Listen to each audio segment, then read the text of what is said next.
ముసలన్న అన్నాడు, అన్నా కాలు విరిగిందంట కదా, ఎందుకు వచ్చారు మీరు, ఎట్లా భరించారన్నా? నాకు కాలు నొప్పి కంటే నా బిడ్డలు ఎదురు చూస్తున్నారన్న బాధ ఎక్కువగా ఉందరా. నా కాలు విరిగిపోయింది కాదనట్లేదు, నా కాలు విరిగిన బాధ కంటే నా బిడ్డల దేవుని వాక్యం కొరకు వేచి చూస్తున్నారే, నా బిడ్డల దేవుని వాక్యం కొరకు ఎదురు చూస్తున్నారే, వారిని నేను ఆశీర్వదించాలి, నా బిడ్డల్ని ఆశీర్వదించాలి అనే బాధ. నా ప్రియమైన సహోదరులారా, పని వాళ్ళు కావాలి.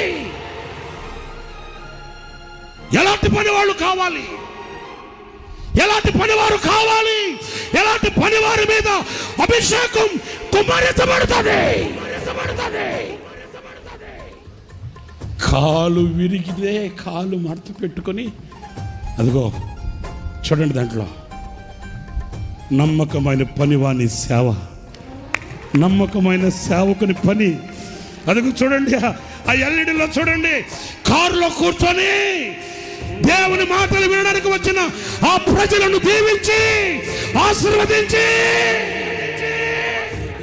తన బిడ్డల్ని కనులారా చూసుకొనిన నమ్మకమైన పనివాడు, నమ్మకమైన పనివాడు. శరీరం కరిగిపోతున్నా, రక్తం ఆవిరైపోతున్నా, కంటి దృష్టి తగ్గిపోతున్నా, పని విడువని, కర్తవ్యం మరువని నమ్మకమైన పనివాడు.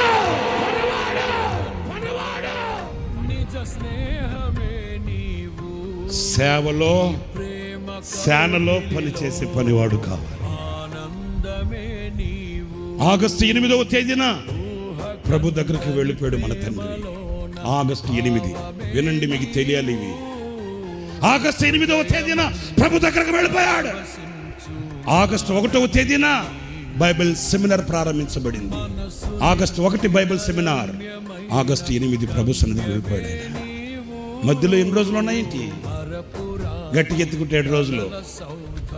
ఒకరోజు అంత స్పూన్ ఫీడింగ్, అప్పటికే అన్న శరీరం అంతా గుల్లైపోయింది, కరిగిపోయాడు. 8 రోజుల నిడివిలో ఏదంతా మెత్తగా చేసి ఒక స్పూన్ పెట్టి తింటున్నాడు. ఉదయాన్న కొంచెం తిన్న తర్వాత అందరం అక్కడే ఉన్నాం. పిలిచి అంటాడు, నన్ను బైబిల్ సెమినార్కి తీసుకుని వెళ్ళరా, నేను వాక్యం చెప్పాలి కదా. చూసారా, ఉన్నారండి పనివారు. ఎలాంటి పనివాడు కావాలి? సేవలో సేనలో పనిచేసే పనివాడు కావాలి.